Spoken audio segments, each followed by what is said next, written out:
All right. Good morning or good afternoon, everyone. May peace and power, elevation be to all of you. This your girl Tiffany coming through right here live in effect. So today's topic we're gonna be talking about Huey Newton. We're gonna honor him. So on this particular day, he died on August 22nd of 1989. That was probably 8 days before I was born. So that was 8 days before I was born because my birthday is on August 30th. Um, he was killed on this day. So we're going to honor him just by talking about his life and looking at his legacy, what he has done as an organizer, as a political leader, and all the way up to his death. So I want to go ahead and get started. And for those who may not know who Huey Newton is, this is Huey Newton right here. All right, this is Huey Newton. Okay. So let's go ahead and talk about his life.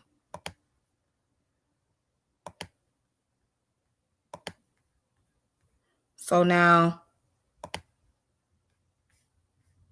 I'm right here. I'm going to pull up the source for you. Okay. So right here, he go by the name Dr. Huey Percy Newton, right? February the 17th, 1942 to August 27, 1989, was an African-American political activist, author, and revolutionary who, along with fellow Merritt College student Bobby Seale, co-founder of the Black Panther Party from 1966 to 1982.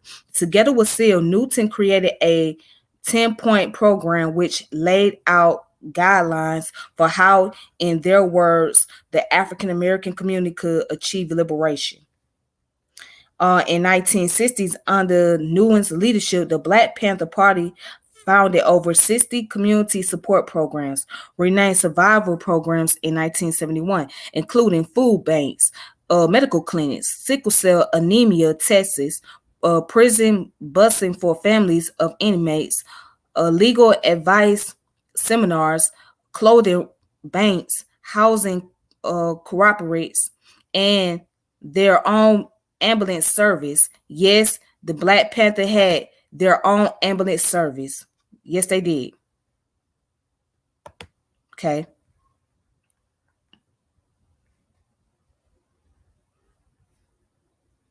All right. The most famous of these programs was the Free Breakfast for Children program, which fed thousands of impoverished children daily during the early 1970s. Newton also co-founded the Black Panthers newspaper service, which became one of America's most widely distributed African American newspaper. In 1967, he was involved in a shootout which led to the death of a police officer, John Frey, and injuries to himself and another police officer. In 1968, he was convicted of voluntary manslaughter for Frey's death and sentenced to 2 to 15 years in prison. In May of 1970, the conviction was reversed, and after 2 subsequent trials ended in hung juries, the charges were dropped. In 1974, he was accused of murdering 17-year-old Kathleen Smith. After 2 trials and 2 deadlocked juries, the prosecution did not decide not to retreat Newton. He was also accused of involvement in the 1974 murder of Betty Van Platter. Despite graduating from high school not knowing how to read, he taught himself literacy by reading Plato's Republic and earned a PhD in social philosophy from the University of California at Santa Cruz History of Consciousness program in 1980. In 1989, he was murdered in Oakland, California by Tyrone Robinson, a member of the Black guerrilla family. Newton was known for being an advocate of self-defense, Palestinian statehood, and for his support of the communist-led governments in China, Cuba, Laos, North Korea, and Vietnam. So, So yes, you read that. This is something that's very interesting. I didn't know that Huey Newton was illiterate at one time. He didn't know how to read. Okay. And he didn't start learning how to read until he read the first book that was written by Plato. So a lot of people, when we hear about Huey Newton, we don't really get into details about what he actually done, like as far as education is concerned. So we know that many people know that he's a leader.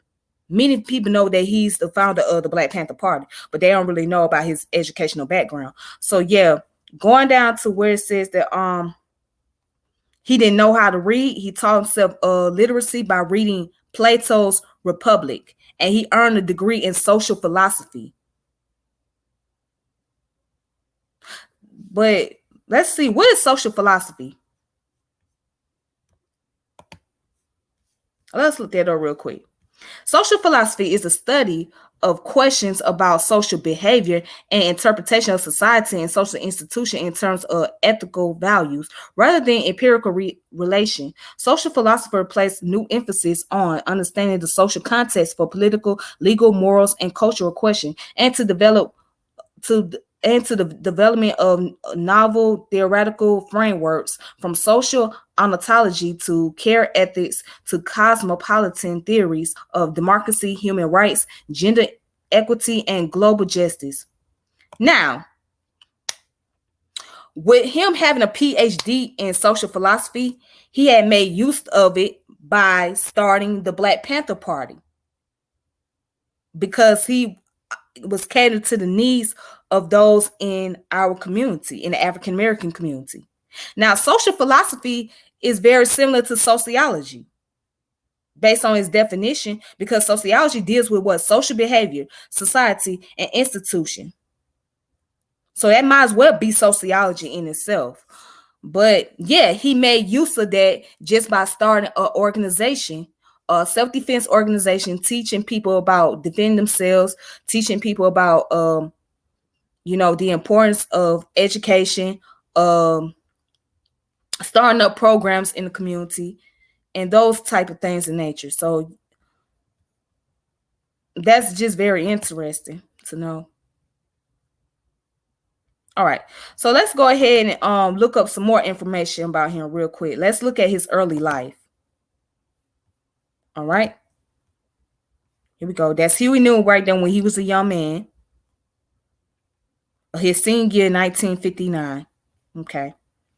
So it says that Newton was born in Monroe, Louisiana in 1942 during World War II, the youngest child of Armelia Johnson and Walter Newton, a sharecropper and Baptist lay preacher.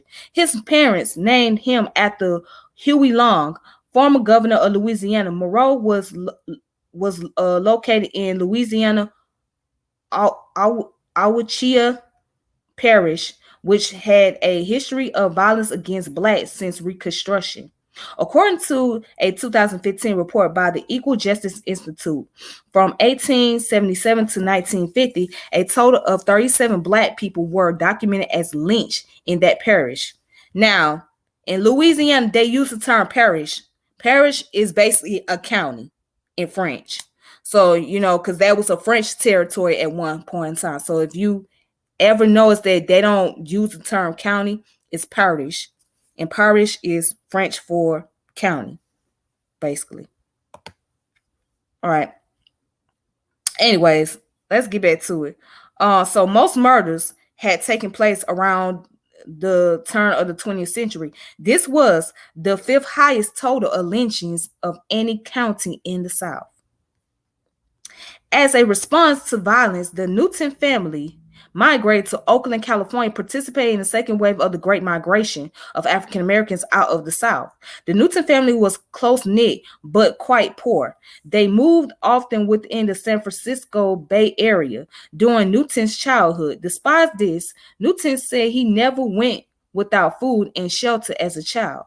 As a teenager, he was arrested several times for criminal offenses, including gun possession and vandalism at age 14.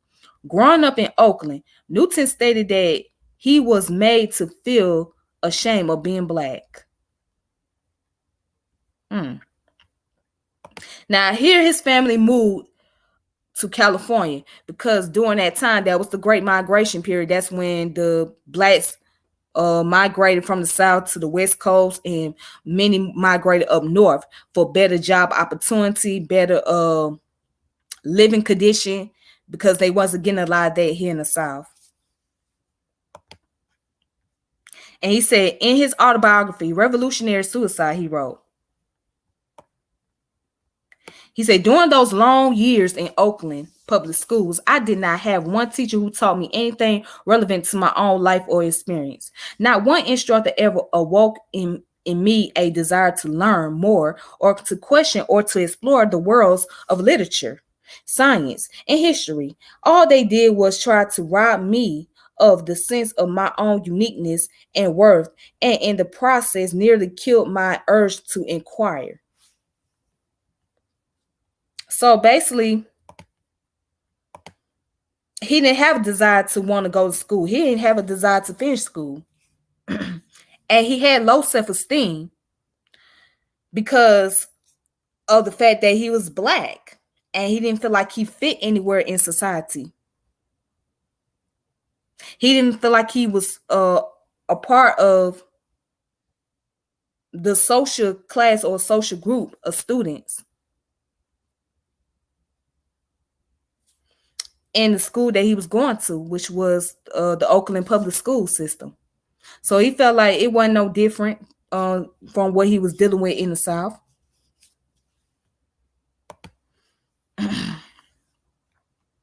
Okay. Then go on to say Newton graduated from Oakland Technical High School in 1959 without being able to read. Although he later taught himself, The Republic by Plato was the first book he read. Newton attended Merritt College, where he earned an Associate of Arts degree in 1966. After Newton taught himself to read, he started questioning everything. In his autobiography, Revolutionary Suicide, he states, most of all, I questioned what was happening in my own family and in the community around me. Okay. So then it goes on to state that Newton continued his education, studying at the San Francisco Law School and the University of California at Santa Cruz, where he earned a bachelor's degree. He was a member of the Phi Beta Sigma. He later continued his studies, and in 1980, he completed a PhD in social philosophy at Santa Cruz. So it wasn't until 1980 that he got his PhD in social philosophy. All right. So now let's go down here to talk about how he founded the Black Panthers Party. Okay. So right here it says, as a student of Merritt College in Oakland, Newton became involved in the politics of the Bay Area. He joined the Afro-American Association, became a prominent member of the Phi Beta Sigma fraternities, Beta 2 chapter, and played a role in getting the first African American history course adopted as part of the college curriculum.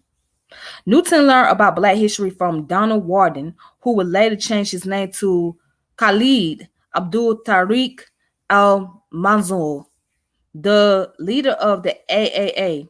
Later, Newton concluded that Warden offered solutions that didn't work. In his autobiography, Newton said of Warden, the mass media, the oppressors, give him public exposure for only one reason.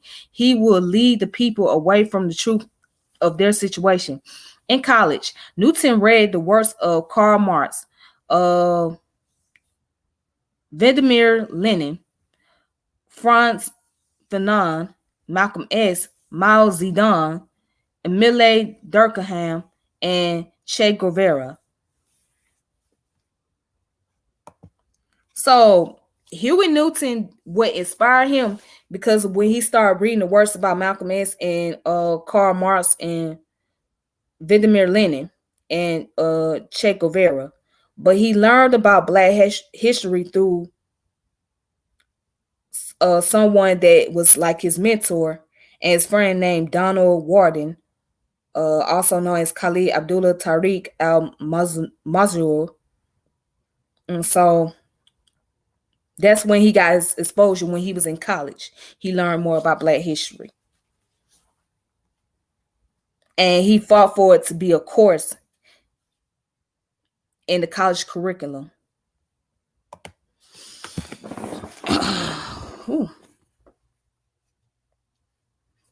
Okay, give me a second, guys.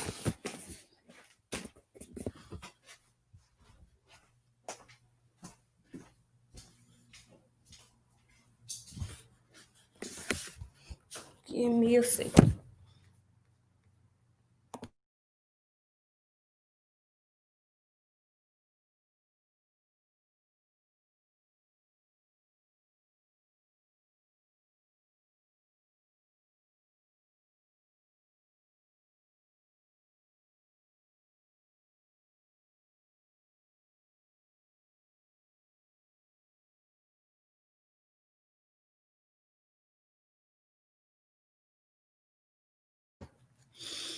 Okay, so let's continue on. It says during his time at Merritt College, he met Bobby Seale, and the two co-founded the Black Panther Party for self-defense in October 1966. Based on a casual conversation, Seale became chairman and Newton became Minister of Defense. The Black Panther Party was an African American left-wing organization advocating for the right of self-defense for Black people in the United States. The Black Panther Party's beliefs were greatly influenced by Malcolm X. Newton stated, "Therefore, the words on this page cannot convey the effect that Malcolm has had on the Black Panther Party.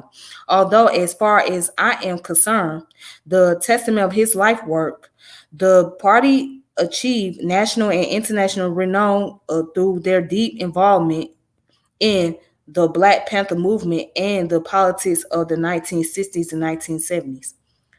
So, Huey Newton met Bobby Seale in college, and they started the Black Panther Party just by having a conversation. And it's the left wing, okay, meaning that it's liberal. Also, that Malcolm X was the biggest one of the biggest reason why, or biggest influence for the Black Panthers. So that was the reason why they started that party, because Malcolm always preached the concept of self-defense. And that's where Huey Newton stood on. That's the foundation, the ground that he stood on. All right, let's continue.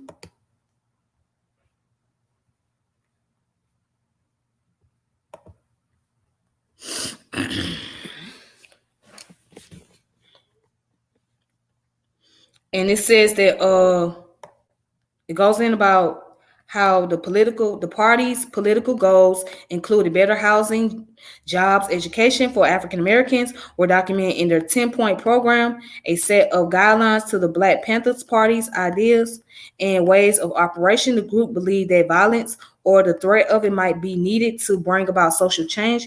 They sometimes made news with a show of force, as they did when they entered the California legislature fully armed in order to protest a gun bill. Many Black Panthers members were accustomed to violence, as they were from families that had left the South, where lynching against Black had caused thousands of deaths. All right. All right. And then it goes on about Newton adopted what he termed revolutionary humanism. Although he had previously attended to the Nation Islam Mosque, he wrote that I have had enough of religion and could not bring myself to adopt another one. I need a more concrete understanding of social condition. References to God or Allah did not satisfy my stubborn thirst for answers. Later, however, he stated that as far as I am concerned, when all the questions are not answered, when the extraordinary is not explained, when the unknown is not known, then there is room for God, because the unexplained and the unknown is God. Newton later decided to join a Christian church after the party disbanded during his marriage to Frederica. Then it goes on about Newton will frequently pull halls, campuses, bars, and other locations deep in the Black community where people gather in order to organize and recruit for the Panthers. While recruiting, Newton sought to educate those around him about the legality of self-defense. One of the reasons he argued why Black people continue to be persecuted was their lack of knowledge of the social institution that could be made to work in their favor. In Newton's autobiography, Revolutionary Suicide, he writes, "Before I took criminal evidence in school, I had no idea what my rights were." Newton also wrote in his autobiography, "I tried to transform many of the so-called criminal activities going on in the streets into something political, although this had to be done gradually."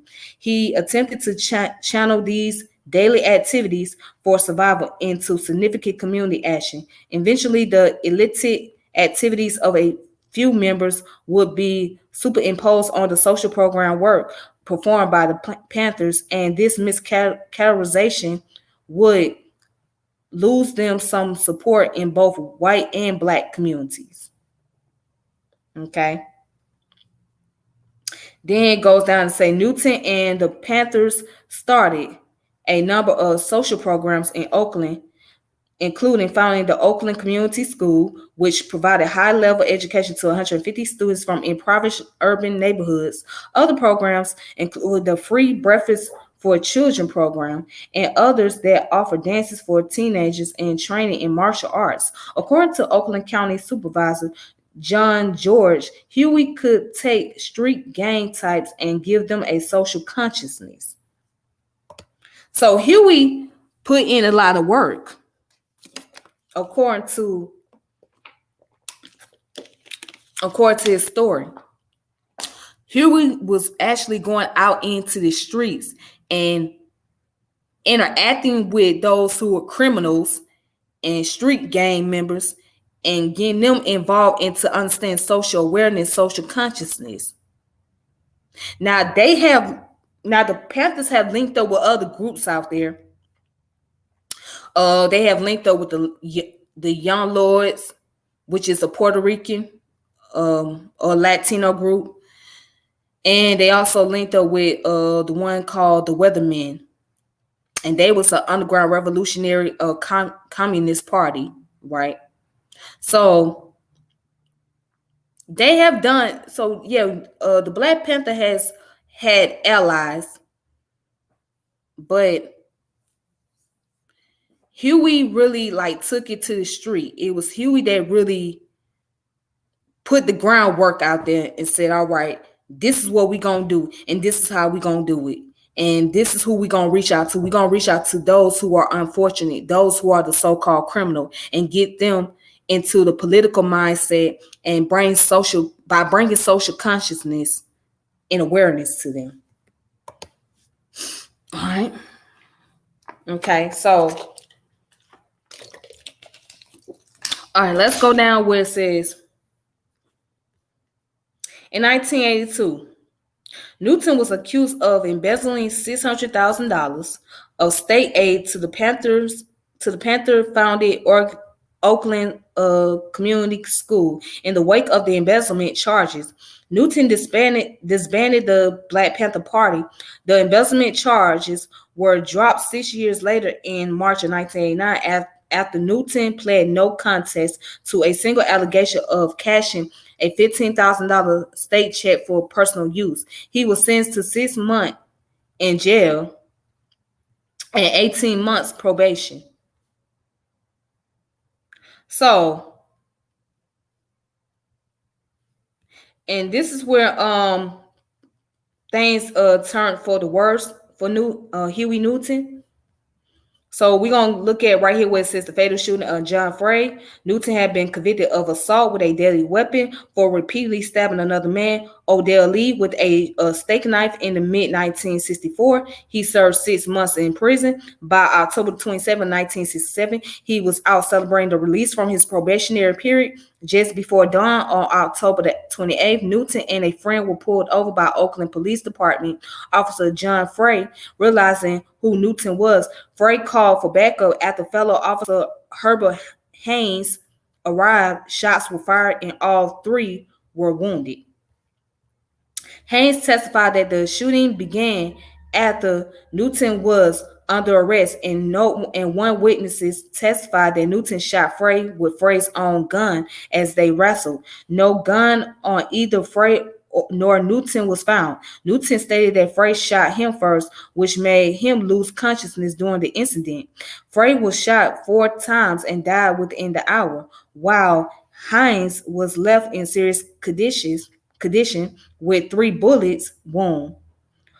Black Panther David Hillard took Newton to Oakland's Kaiser Hospital, where he was admitted with a bullet wound to the abdomen. Newton was soon handcuffed to his bed and arrested for Frey's killing. A doctor, Thomas Finch, and nurse Corinne Leonard attended to Newton when he arrived at the hospital. Finch stated that Newton was agitated when asking for treatment and that Newton was given a tranquilizer to calm him.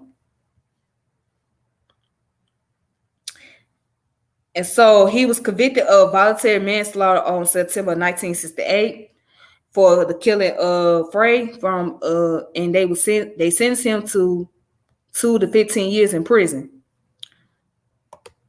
And it also said that in the May of 1970, that's when the court reversed his conviction and ordered a new trial. So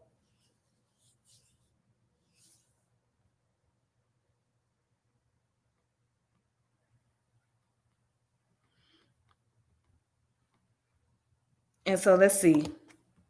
Huff Pearson, in his book Shadow of the Panther, writes that Newton, while intoxicated, boasts about having willfully killed Frey. Charles E. Jones, in the introduction to the Black Panther Party Reconsidered, states that this claim has not been corroborated by others.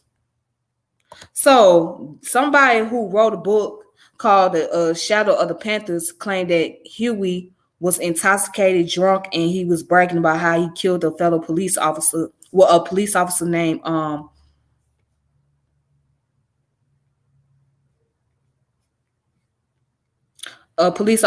John Frey. So that's what he was accused of. But let's see. They had the Free Huey Newton campaign, right? So right here it says that Newton was arrested on the day of the shooting on October 28, 1967, and pled not guilty to the murder of Officer John Frey. The Black Panther Party immediately went to work, organized a coalition to rally behind Newton and champion his release. In December, the Peace and Freedom Party, a majority white anti-war political organization, joined the Black Panther Party in support of Newton. This alliance served the dual purpose of legitimizing Huey Newton's cause while boosting the credibility of the party within the community of more radical activists. So that was a rally behind Huey Newton to free him out of prison because he was innocent of the crime. So yeah.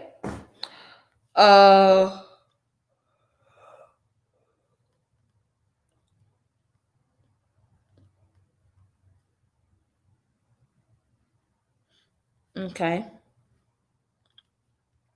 So then he also visited China. Right here, it says that in the 1970, after his release from prison, Newton received an invitation to visit the People's Republic of China. On learning of Nixon's plan to visit China in 1972, Newton decided to visit before him. Newton made the trip in late September 1971 with fellow Panthers Elaine Brown and Robert Bay, and stayed for 10 days at every Chinese airport he landed in. Newton was greeted by thousands of people waving copies of the Little Red Book, officially titled Quotation from Chairman Mao Zedong, and displaying signs that said, "We support the Black Panther Party.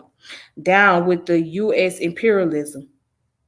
or we support the American people, but the Nixon imperialist regime must be overthrown. So Huey had a lot of support in China as he visited. A lot of people in China knew about him and the Panthers Party. And so he stayed in China for 10 days. Now, he was given an invitation by the People's Republic of China to come and visit. Excuse me. And it says, during the trip, the Chinese arranged for him to meet and have dinner with an ambassador from North Korea, an ambassador from Tanzania, and delegation from both North Vietnam and the Provisional Revolutionary Government of South Vietnam. Newton was under the impression he was going to meet Mao Zedong, chairman of the Communist Party of China, but instead had two meetings with the first premier of the People's Republic of China, Zhou Enlai. One of these meetings also included Mao Zedong's wife, Jiang Qing. Newton described China as a free and liberated territory with a socialist government. Following Newton's Asian trip, the Black Panther Party began incorporating North Korea's Juche ideas into the party's ideology. So, because of his influence by the Chinese government, he also was very influenced by the North Korea's social ideas, which he incorporated into the Black Panthers Party.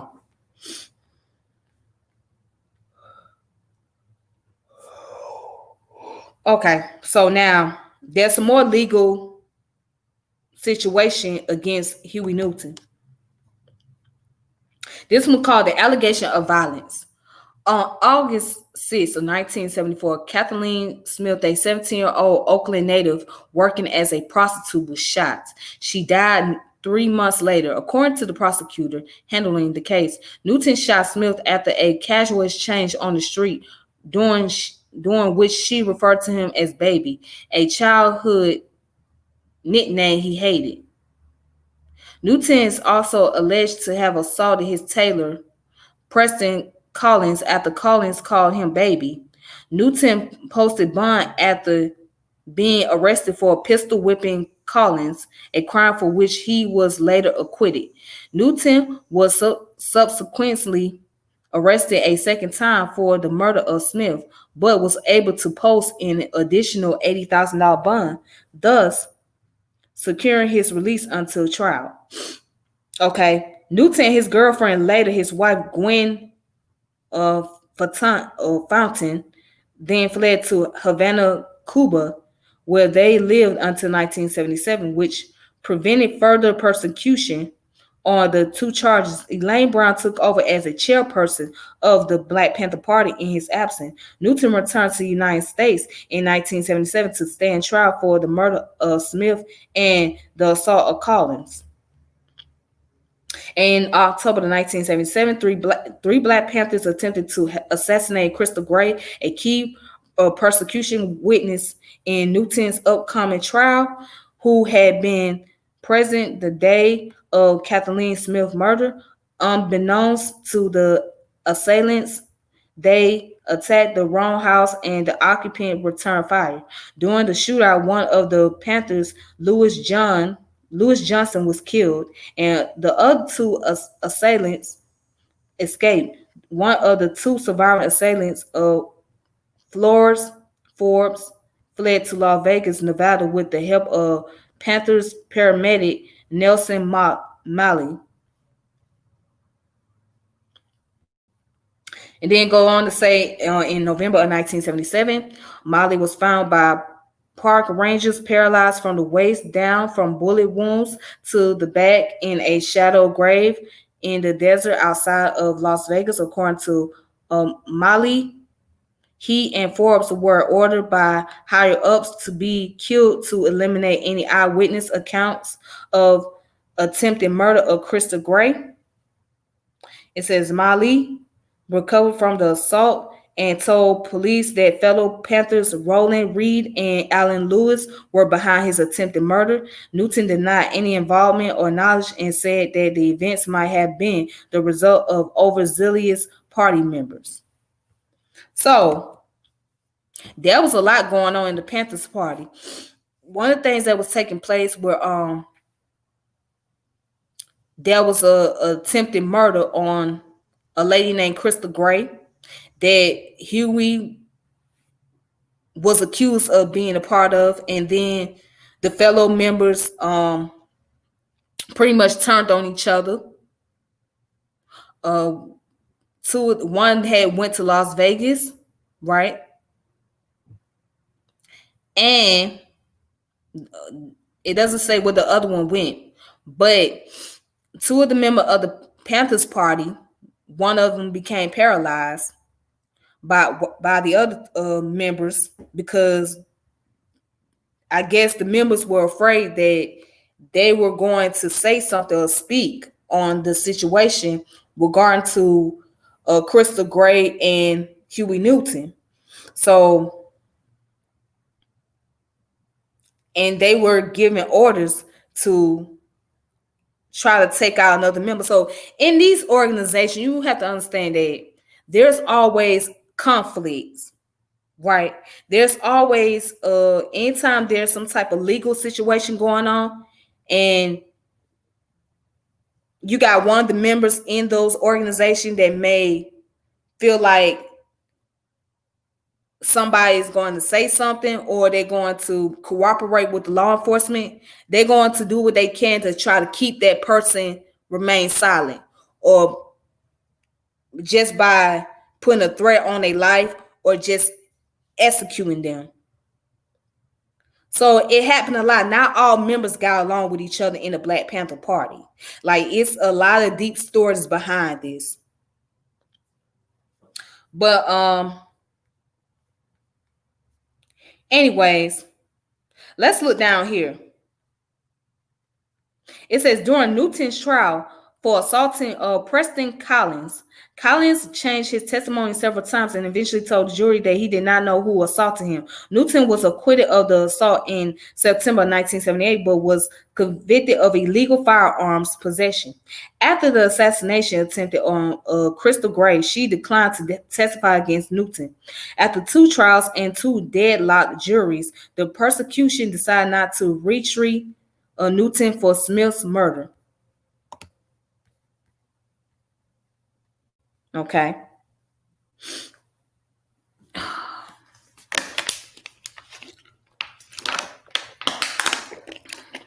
All right. Oh, so now this is interesting right here. It talks about the people's temple of the disciple of Christ. It talks about where he meets Jim Jones, the cult leader of this Christianity group.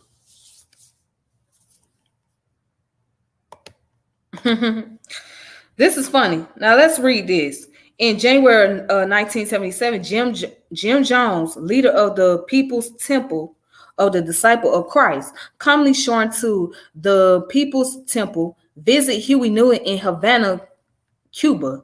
That same year, after Jones fled to Jonestown, a commune he established in Guyana for his followers. Newton spoke to the temple members in Jonestown via telephone, expressing support for Jones during one of the temple's earliest white nights. Newton's cousin Stanley Clayton was one of the few residents of Jonestown to escape the area before the 1978 mass murder of over 900 temple members by Jones and his fanatic through forced suicide. So the incident that took place with Jonestown in Guyana was 1978. That's when that was the mass so-called revolutionary suicide.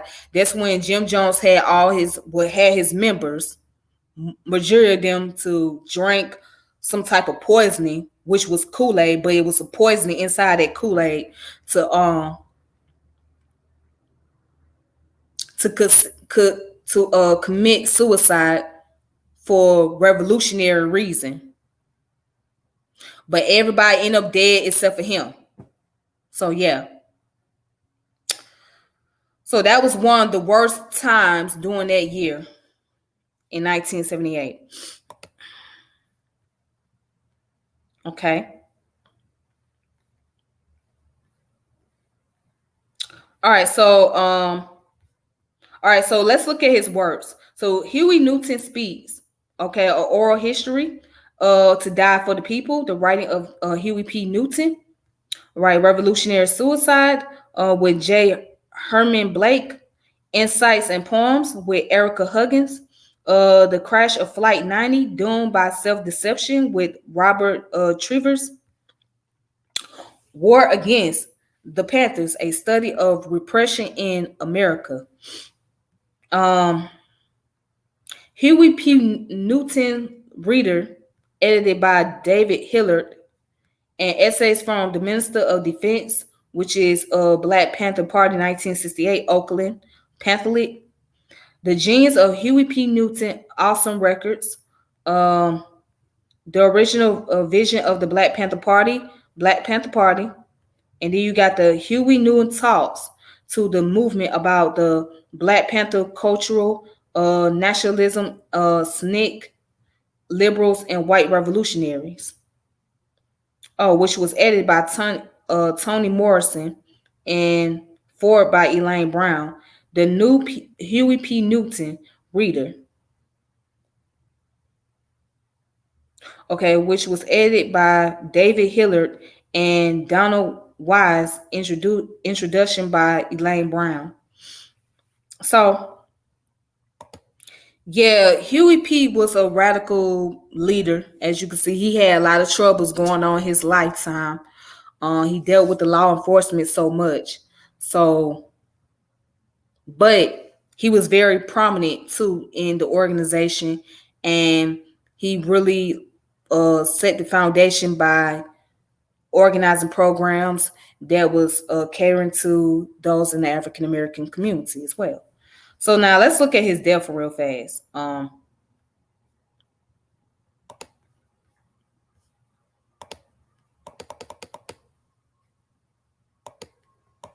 on. Hold on. Give me a second, you guys.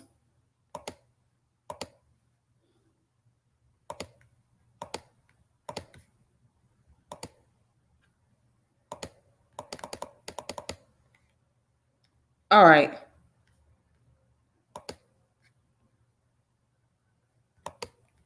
Why is it not letting me?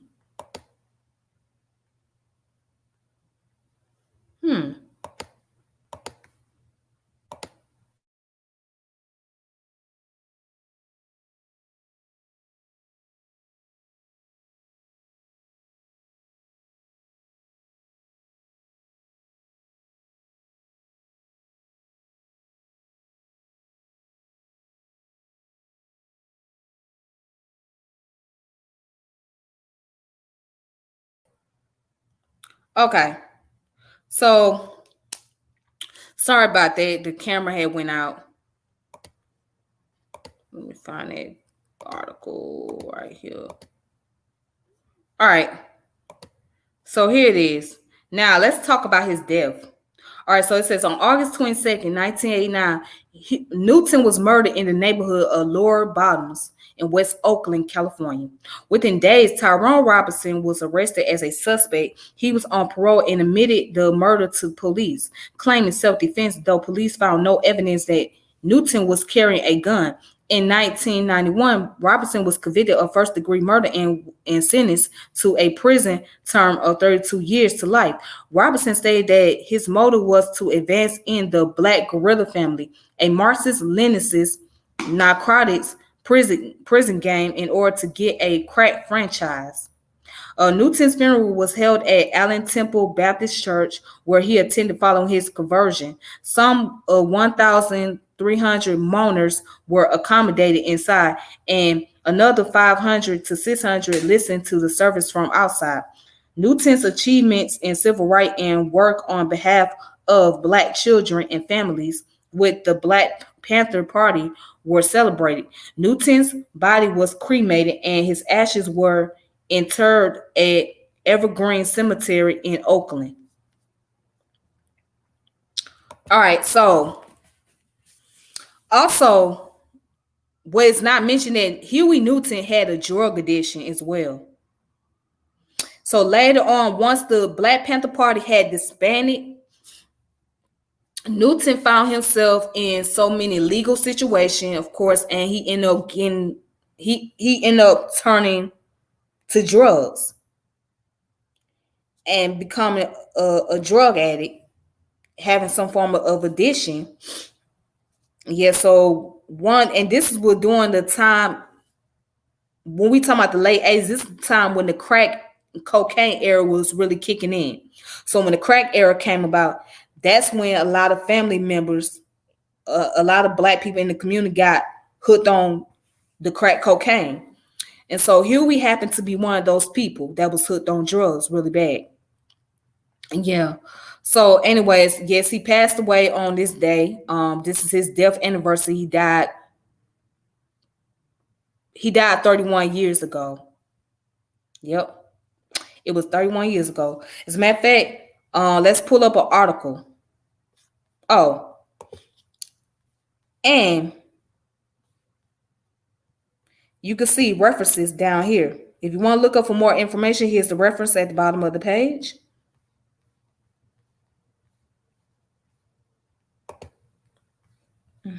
There we go, right there. All right. Okay, so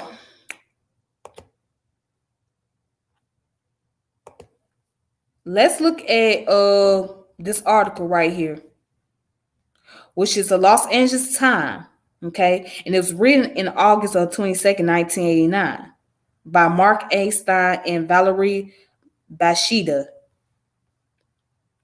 It says, Oakland, Huey P. Newton, a leading prominent of African American militancy in the 1960s and a co-founder of the Radical Black Panther Party for the Self-Defense, was shot 3 times in the head and killed early this morning in a West Oakland neighborhood plagued by violence and crack cocaine.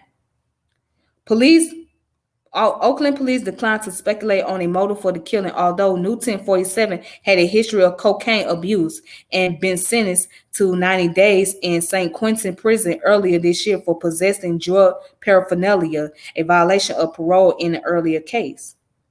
We had a call of gunshots in the area, Oakland Detective Dan Vosnick told United Press International. He was found in the street and pronounced dead at a local hospital. Vosnick and other detectives refused further comment until later today. Critically injured. Phyllis Brown at Highland Hospital in Oakland said Newton was brought to that major emergency facility at 5:50 a.m. critically injured with multiple gunshots wounds in the head. She said he was pronounced dead at 6:12 a.m.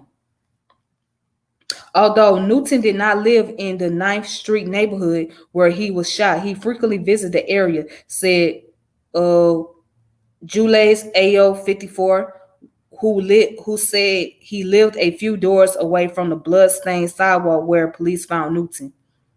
Ao said he heard gunshots at 5:15 a.m. but did not go outside to see what happened because gunplay is common among the rundown wood frame single-family houses in the chronically drug-plagued part of the city. When you hear gunshots, you stay in the house, he said. Night people run these streets. We don't come out at night. So it goes on about how he found the Black Panther Party in Oakland in 1966 with Bobby Seals, and the 2 young firebrands with their armed and uniform following quickly became militant counterpoint to the nonviolent civil rights movement led by the Reverend Martin Luther King Jr. Provocative stunt. All right.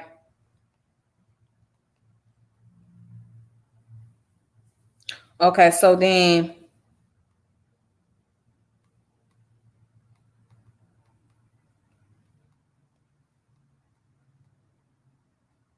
So yeah, it goes on about his life. This is the old newspaper article from Los Angeles Times. Right, it's called Huey Newton found shot dead on Oakland Street. Black Panthers found killed in high drug area. So where he was found dead at, it was a high drug area. Uh, Again, Huey had issues with um, he had a serious drug addiction with the crack cocaine. So, and he would go to that area a lot. So he probably was going there to get a lot of his supplies from there. But yeah. All right. So let's see. That's good. Okay. So let's look at some of the words that Huey did that he wrote, and then I'm gonna play a video. All right. Okay. So this is the work of Huey Newton right here. All right, this is his dissertation for his doctoral degree. All right, it's called War Against the Panthers, a study of repression in America by Huey P. Newton. That was doctoral dissertation, UC Santa Cruz, June the 1st of 1980. Okay, War Against the Panthers, a study of repression in America. All right, and he was getting a doctor of philosophy in history of consciousness. Okay, so now let's go down to the introduction. Okay, so right here, there's the introduction. And it says, from the point of its founding, democratic government from the democratic government in the United States of America has faced a challenging need to overcome certain obstacles inherent in both its organization and general structures before many of its basis assumptions could be actualized. Learn an astute observer of the founding and development of American democracy noted the threatening nature of a number of these obstacles during the early days of the new republic. The study proposed here find its importance and justification in the concept that several of the original problems of American democracy have endured with increasing ominous consequences for the full realization of democratic government in the United States. In particular, two of the most crucial problems which have hindered the development of the truly democratic government in America are treated here. First is class and racial cleavage, which have historically been the source of division and bitter antagonism between sectors of American society, and the inherent and long-standing distrust held by the American ruling class of any institutionalized democracy involving the mass population. All right, so then he go on to say,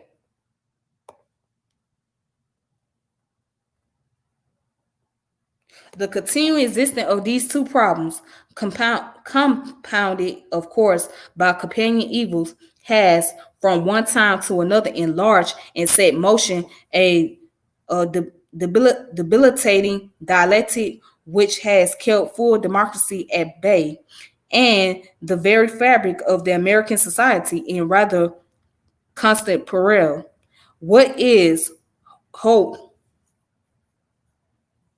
for here is an examination of specific responses and events related to the aforementioned major problems that is capable of shedding an enlightening beacon of light on the nature and progression of maladies related to these problems, and where is thereby protended for American society in terms of present result and future possibility. There is, in other words, the intent to forge an analysis capable of informing and instructing those who are devoted to and must continue to grapple with these outstanding problems in need of being resolved if ever democratic government in America is to achieve any degree of substance consistent with its theoretical supposition and ideals. All right, so that's Huey Newey dissertation right here.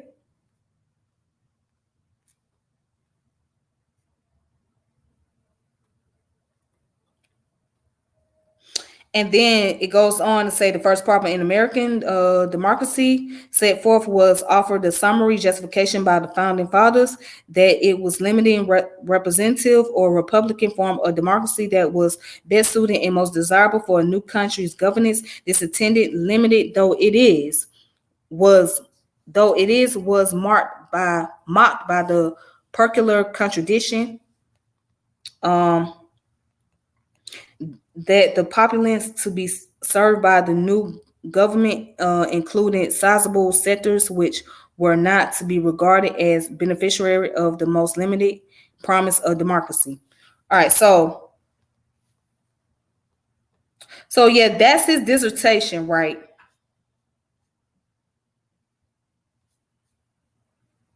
That's his dissertation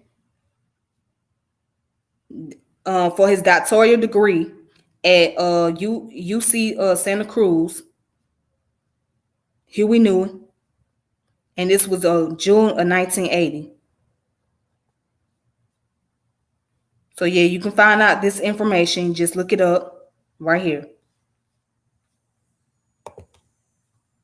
All right. And it's a long dissertation, by the way. So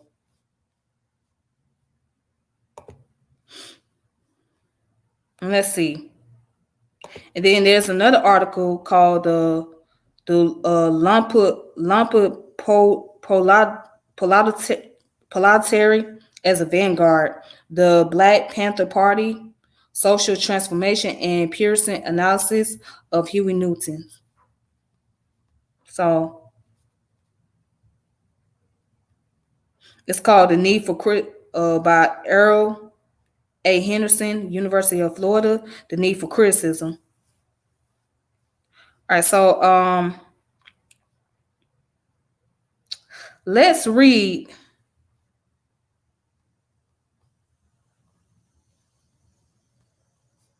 Let's read what this about.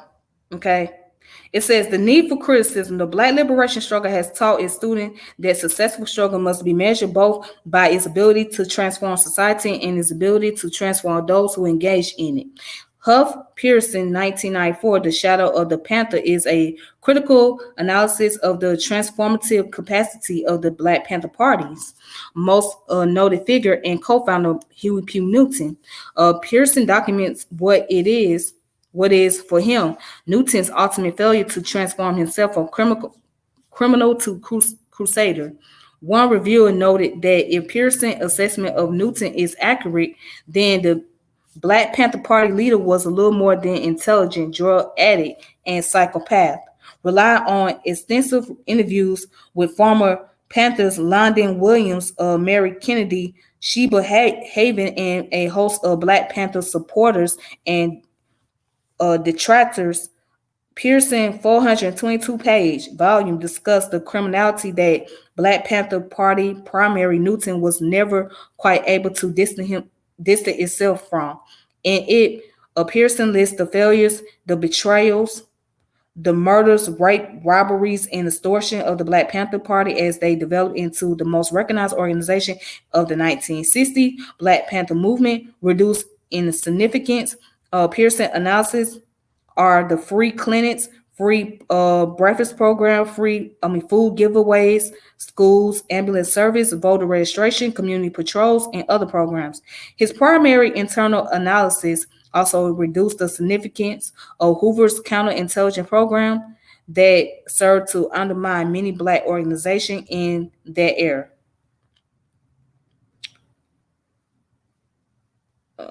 Let's And then it goes on to say right here, Pearson rejected the tendency for Messiah making within the black community, in which deceased leaders are granted a martyr's immunity against criticism that severely limits our ability to learn from their mistakes. However, it is not a condemnation of black leaders for those who respect them to criticize their mistakes or transgression. Failure to do so leaves their follower ill equipped to build on their work. For example, it is a disservice for the Nation of Islam to fail to acknowledge and condemn the adultery of Elijah Muhammad by today suggesting that his secretary, somehow unknown to everyone else, including his devoted wife, Clara Muhammad, were his wives. Likewise, it is a mistake for nationalists not to learn from the success and failures of Malcolm X or Queen Mother Moore, and of course, Huey P. Newton.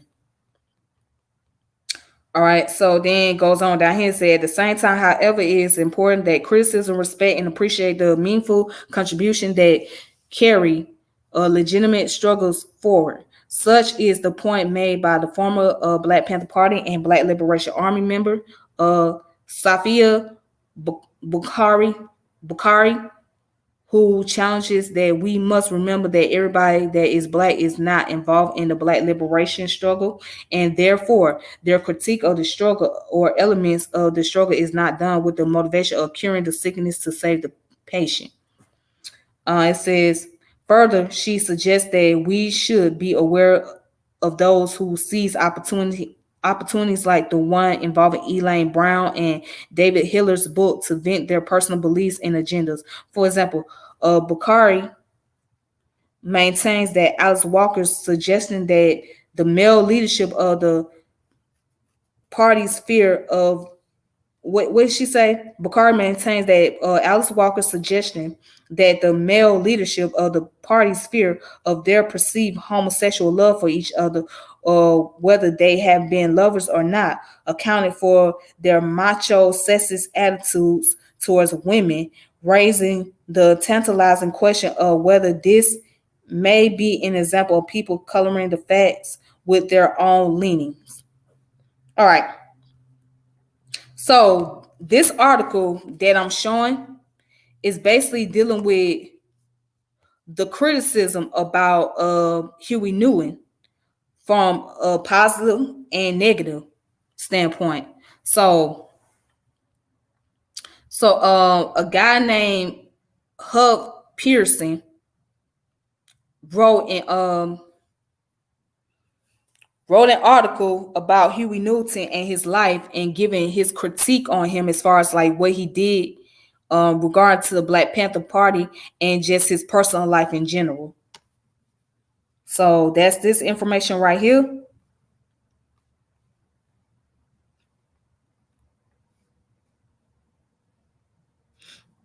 And let's see what it says.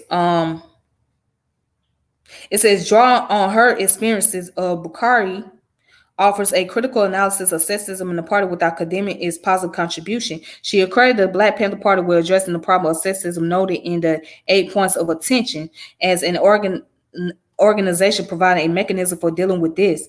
Further, she differentiated between Black women's struggle and white feminism, which historically emerged to grant white women access to the workplace. Black women's struggle was not one to be liberated so we could move into the workplace, but a struggle to be recognized as human beings. This struggle, she asserts, must be grounded in an overall liberation strategy that appreciates that it is through our social practice that we set the examples to our community and advance the struggle.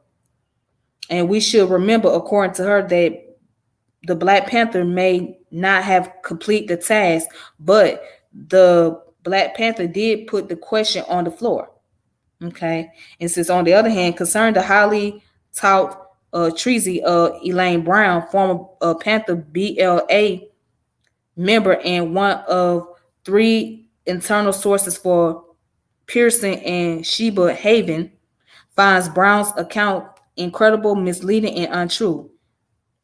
Or it suggests that Brown's book has done more to bring to the surface the post-traumatic stress long endured by many sisters, but it also does a disservice to those who died, were and are in prison, and are widowed and orphaned in the service of the black community than any racist tract published by white citizen council.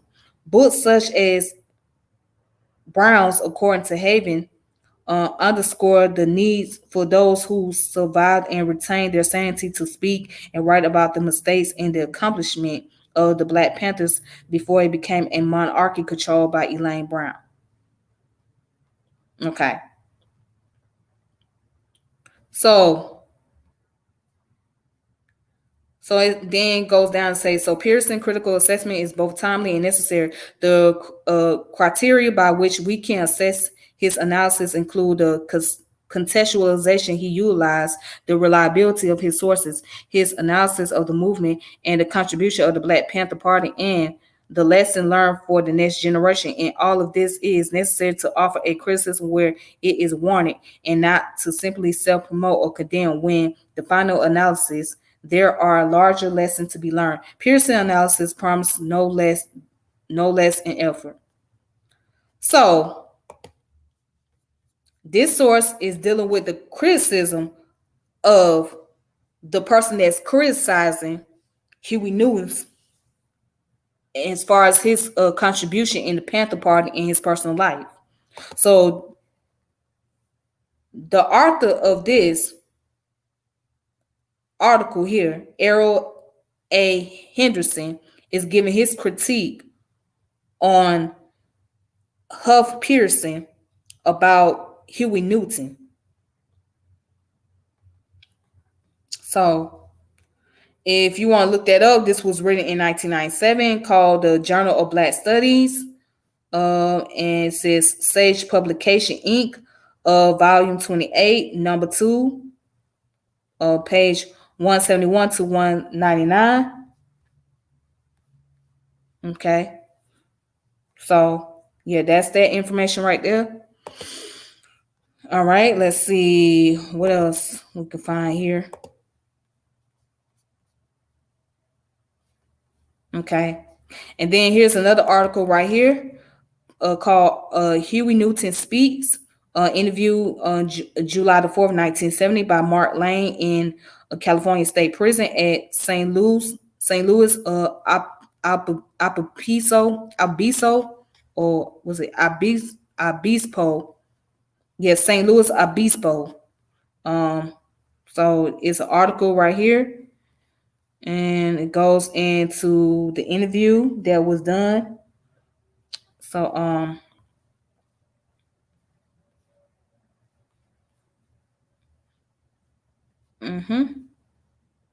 right here at the bottom, Huey Newton in prison. You want to look that up, you can go ahead and look that up yourself. There we go. All right. This is the name of the article here.